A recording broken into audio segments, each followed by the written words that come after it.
Hello, my friends. It's fall. And how do I know it's fall? Is it that I was wearing a tank top yesterday and today I turned the heater on? Is it that it's cloudy outside and no longer sunny? Is it that my neighbors have already hung up Christmas lights? Or that the grocery stores are now moving in their Christmas pine cones that smell like cinnamon and make me sick every time I walk through those doors? It's fall. Hello, my friends. Today we are taking back fall just a little tiny bit because fall used to be one of my fall's my favorite season. I love the hot and cold of it. I love I try not to get too mushy or like philosophical, but I really like the idea of things dying, that circle of life. We've got, the plants, they go into senescence when they go to sleep for the winter. Like, it's just a really interesting time. I love the color palette. I look good in fall colors, so gotta go with it. It's the best time to go shopping because gotta love the train. Best time to go shopping because everything's in my shades. You gotta love it. Today we are talking about, I'm gonna wait for the train now. Since going low-sal, I have lost my spice. I have lost my caramel apple spice. Well, actually, I gave up apples about 6-7 years ago. They did not do well with me. I do need to test them to see if like maybe peeled Golden Delicious should be okay because it's low salicylate. I haven't confirmed if I haven't had any reactions. I haven't eaten any for a long time. So I want you guys to know that when I talk about pears in a moment, that it's really also it could include apples. You can do these with apples. Golden Delicious, if they're peeled. There might be a couple other varieties that are okay. But for me personally, I have not eaten apples for about 7 years. And most of my reactions have been to dried or juiced apples. So they probably were just salicylate reactions, but I'm just not brave enough to try apples again. So maybe next year. They've taken away my pumpkin, all of those scented candles, all the smells of fall, and so I'm sure that there's a cajillion other things, and so I just always have a hard time now with fall knowing that I can't participate in all these other fall related activities. But we still have pear juice, and you can watch my video about how I canned, peeled, and made pear juice last week. But this week we're celebrating and we are making pear beverages. We're going to start off with, first of all, caramel sauce is totally not off limits with salicylate sensitivity. So we're going to make a homemade caramel sauce. I'm not going to go into a ton of detail. There are plenty of other better cooks than me, but we're going to do a little bit of a twist. We're going to make a maple caramel sauce because we can. So we're going to make maple caramel sauce. I'm going to make some just good old plain whipped cream. Most don't buy the crap from the store. Right, who knows what kind of oils and stuff that they put in there. Vanilla is very controversial with salicylate sensitivity, so we are going to sweeten it with a little bit of maple syrup. I like doing that. That way I don't have to worry about the granulated sugar. If you make your own whipped cream and you want it to turn out really well, you should use like a cane syrup or like make your own simple syrup and mix that with whipped cream, but we're not going to do that. I'm going to make maple syrup whipped cream, and then we're going to make basically a caramel pear cider. I used to work at Starbucks, so I can kind of tell you what was in that, minus the cinnamon or cinnamon dolce flavor in there. And then we're also going to make a hot toddy, Sarah style. So normally it's just gin and pear juice. I can drink it iced, which is just fine. Otherwise, I enjoy it hot during the fall. And we're going to be just over the top today. Normally I would just like throw the pear juice in the microwave, heat it up, throw a shot of gin in there. But since we've got caramel sauce and whipped cream, we're going all the way. We're doing a hot toddy, just over the top. and my husband's gonna come join me. We'll do that off camera, but we're gonna sit and have a grown-up drink. But anyway, if grown-up drinks are a trigger for you, I will put the timestamp up here for when you should stop watching. Otherwise, it's child-friendly, trigger-friendly until that timestamp. And then I won't cover anything good after that. For the maple caramel sauce, we're going to use half a cup of maple syrup, half a cup of white sugar, 1/4 cup heavy cream, and 4 tablespoons of butter. I also didn't show there's a half teaspoon to 1 teaspoon of salt. So you add the maple syrup to your pan and the granulated sugar, and you're just going to melt that all down. I used Broma Bakery's recipe, which was okay. So here I'm mixing it, and it says to cook this on low for 7 minutes, stirring about every 20 seconds or so. This caramel sauce is a little bit easier than some of the others where you don't have to use a thermometer or make sure that it gets to a certain temperature or anything like that. But that doesn't mean that it's foolproof. So here I'm adding some butter, the 4 tablespoons of salted butter, and you want to cook that for 2 minutes after that, stirring it every 20 seconds or so.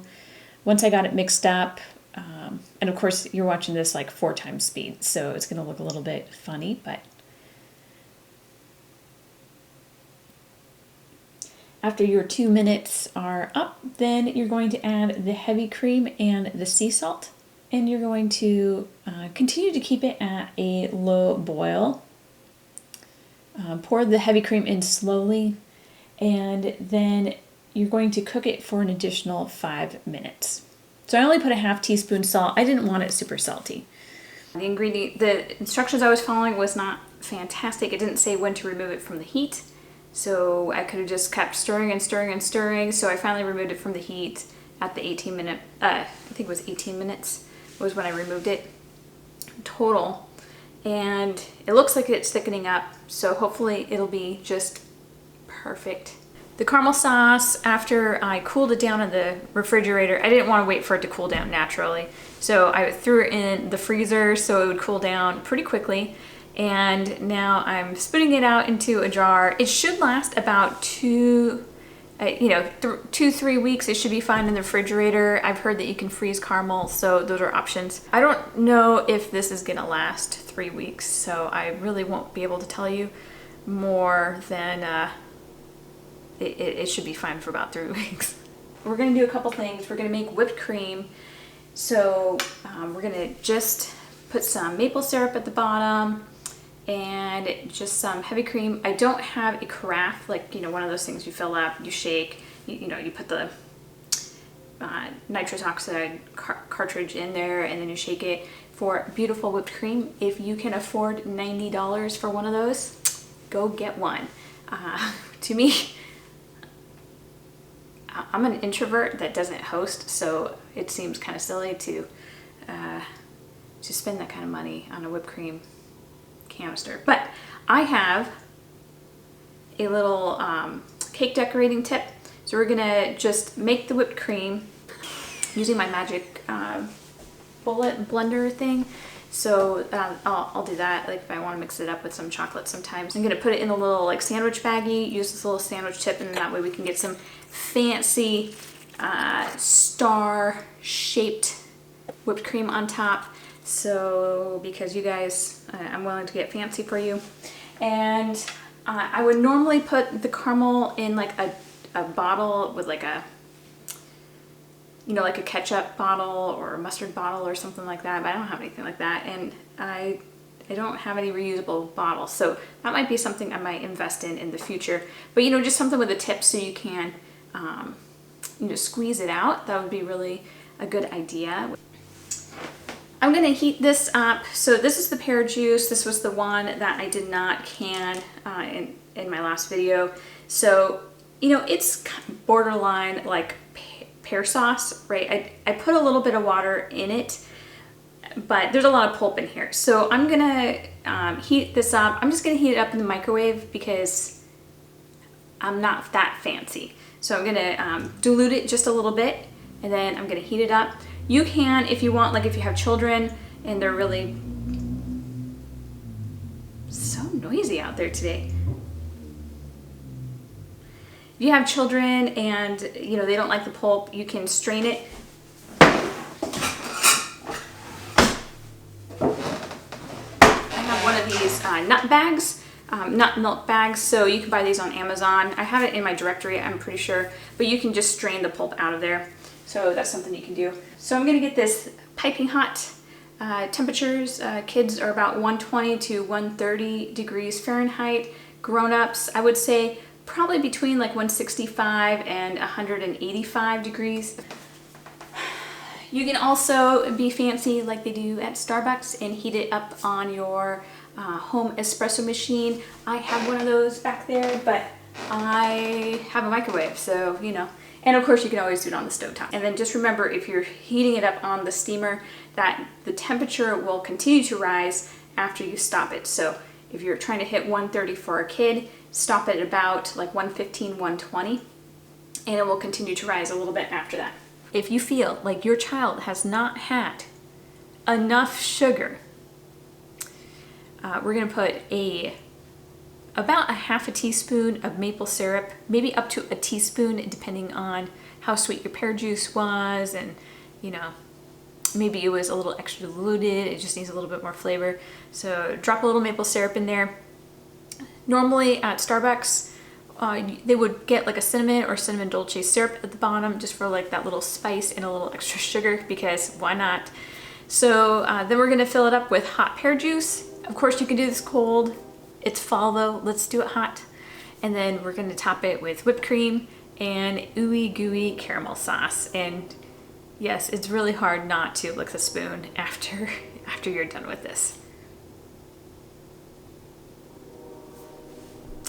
Just to let you know, there have been quite a few studies related to hypersensitivity in children related to salicylates. So some parents will swear by it's not sugar that's causing your child to be hyper, that's the salicylates. So just something to think about. There are some interesting studies. There's more support for that anecdotally than there are research studies, but you know, it's out there.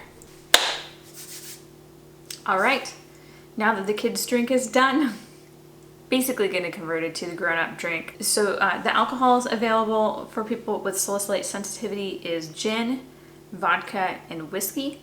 I recommend that you find a gin that does not have too much botanically interesting. So one of my favorite gins that I used to drink back in the day was Bombay Sapphire East. It's the blue square bottle. It has peppercorn and lots of citrus, anise, things like that. So don't drink that. Things called like the Botanist, that might be a little bit too much flavor, right? They don't really disclose what's in gin because it's usually like proprietary. Even at that, like I like Beefeaters. I do know that they use a little bit of citrus in it. I don't have an issue so much with citrus, especially in very small amounts, so I don't have an issue with this.